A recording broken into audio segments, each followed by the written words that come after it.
Hey, welcome to NES Revisited Episode 14. We are now covering the entire month of August 1987. There were 5 games released, and they were all originally in the arcades. So let's take a moment and see if these games ported over well to the NES.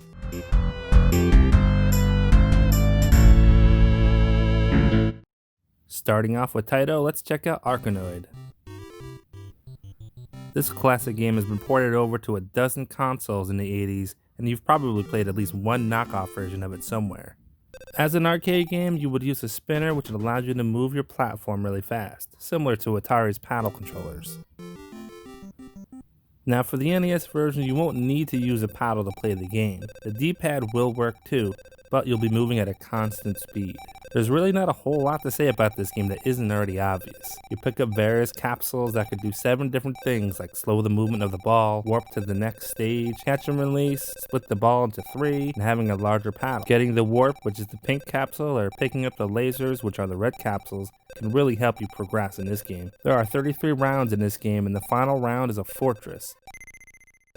Now, of course, no game would be complete without some sort of way to cheat, and the developers added a way to do it a few different ways.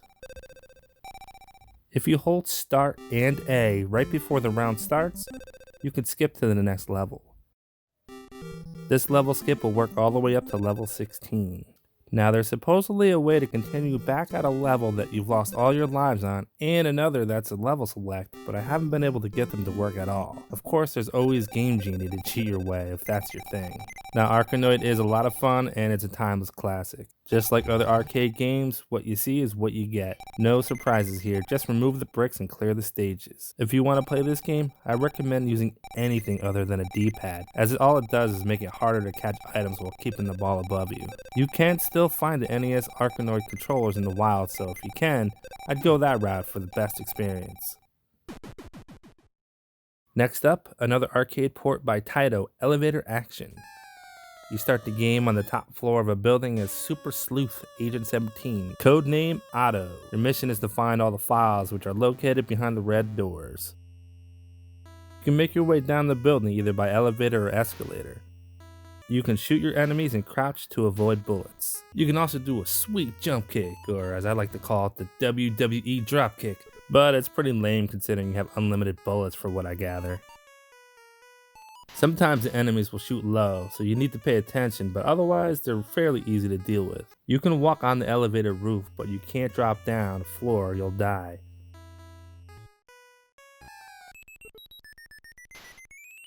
You'll also get smushed if you're on top if you're not careful.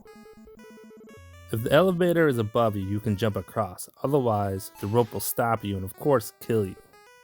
Each floor is numbered, so as long as you pick up all the files from the red doors, you can take the getaway car, your trusty Thoughtmobile. So this is a rinse and repeat arcade style game, so there's not much else to show. The graphics, sound effects, and music are really outdated, even for 1987. But that's because it's almost an exact port of the 1983 arcade version, with the only real difference being a slightly smoother door animation and slightly softer notes of the music instead of the harsh sounding NES chiptune sounds. If you were a fan of this game in 1983 at the local arcades, this game was a fantastic port. It's a really simple game that punishes you for not paying attention. For what it is, it's actually a fun game and I enjoyed this one for the challenge. There's not much variety though, so it does get boring fast. There are 4 different levels to play that loop. Well, that's arcade games for you. Finishing up the Taito trilogy, we have another arcade port, Legend of Kage, or Kage technically. If you try playing this game without looking at the manual or watching someone else play, you'll hate this game immediately. Once you figure out the controls, you'll still hate this game, but at least you can live longer. B throws ninja stars, A swings what seems like a useless blade. Oddly enough, this thing works fairly well against enemies, so I'll usually spam it. Unfortunately, up is jump. Once you start jumping, you can't change your trajectory. Also, you can't jump off a tree once you start climbing. At least I couldn't. Your best bet is just to run and mash B because enemies fly from everywhere on the screen. They also appear ahead of you ridiculously fast and you can't react to them. You're going to die in this game a lot. It's designed to eat lives up just like the arcade game. There are 4 different levels and you need to fulfill some sort of condition to get to the next stage. You can collect different power-ups as well, though they don't really explain any of this in the manual, so your guess is as good as mine. The first stage is probably the hardest in my opinion. All you have to do is kill enough blue monks, the guys that shoot fire and look like Raiden from Mortal Kombat, and a red monk will appear at some point. Defeating him will let you go to the next stage. The second level is easy. Just kill 10 ninjas to complete it. They're all over the place, so jumping and mashing both attack buttons will get the job done. The third level is even easier. Just keep jumping to the top, avoiding enemies, and you'll beat this stage. The final stage is a little harder. You have to make your way up a few floors, taking the stairs, and the ninjas and monks will be jumping out from everywhere. Once you get to the top, you have to use your sword to free Princess Kiri. From here on, the game will take control and have you escape the castle.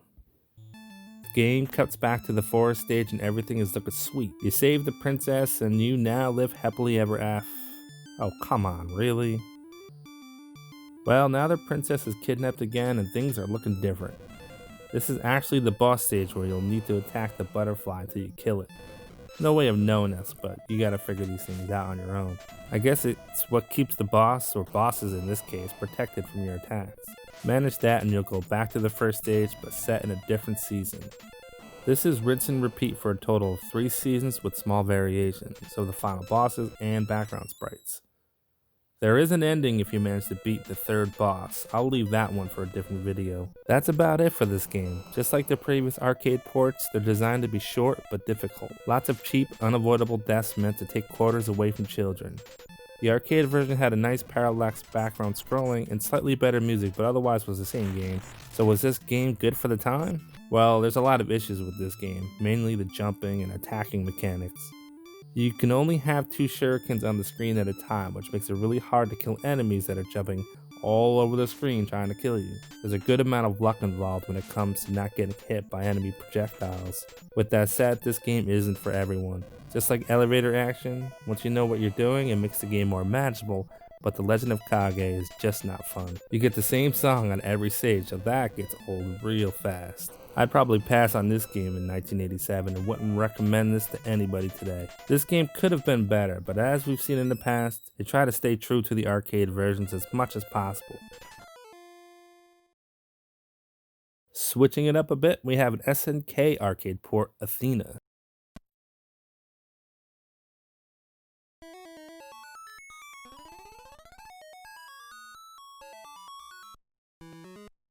When you first play this game, you'll realize really quickly how hard it is. Hit detection is weird, and when you finally get a weapon, they behave oddly. This game will test your patience, if not, cause you to quit after about 5 minutes of playing. The jump mechanic is something you've never experienced before. Every time you jump, it will alternate between high and low jumps.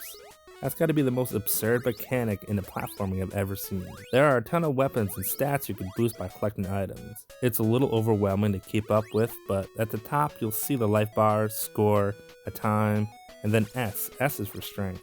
H is for weapon strength, and hearts are for your lives. While you adventure through, the key is to smash blocks, build up armor, try and keep the most optimal weapons, and stay alive.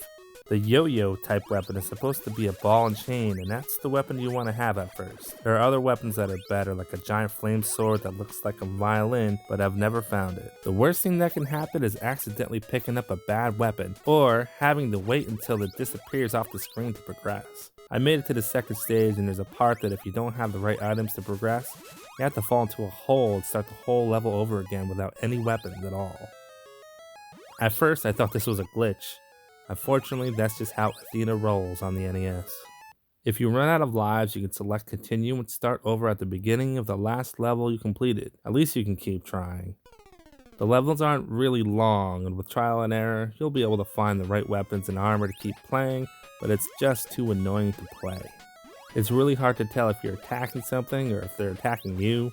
The boss battles are either one-hit kills or impossible to get near them. This game is all over the place. I can appreciate all the different things they tried to do by porting this game, but it's a glitch programming nightmare. You'll often lose parts of the music or sound effects. When you die, the screen just goes black for a second and there's no warning of your death. On top of that, some enemies can kill you in 1 second. The music is rough, but each stage has its own music. But let's be real, nobody's playing this game now, and I feel sorry for anyone who got this game as a gift in 1987. I can also appreciate that this game has a female protagonist, which is uncommon in a game of that era. But other than that, there's very little reason to play this mess of a port. This game could be a lot of fun if it got updated collision detection and better jumping mechanics. If you're gonna play this game, I'd go for the arcade version or just skip it altogether. For our final August 1987 release, we have Slalom by Nintendo. Developed by Rare, a company you should recognize if you grew up playing Nintendo games, this game lets you choose between 3 mountains, Snowy Hill, Steep Peak, and Mountain Nasty. Each mountain has 8 courses, with the first one being a qualifying race. After you beat a mountain, you go to the next mountain, but you start at 7 and need to beat 8 in order to go to the next mountain. What? It's a strange way to loop a game, so you might want to reset if you don't want to skip the first 6 tracks. Your goal is to make it to the bottom, of course, without running out of time. You can crash as much as you want, but if you crash more than once, anything past level 1, you'll most likely run out of time. When you see the flags, you have to try and pass in between them or ski around on the proper side of the flag. If you mess up, your skier will slow down for a second. In this game, you need every second to make it through. Depending on the course, you'll get all kinds of obstacles like trees, snowmen, and the most annoying thing, other skiers. Touching them will often make you crash, and it's really hard to avoid them while trying to maneuver past the flags at high speed. Mountain Nasty is a cruel joke. They even have sledders bouncing back and forth on the hill. What kind of slalom race is this? The difficulty of this game is through the roof.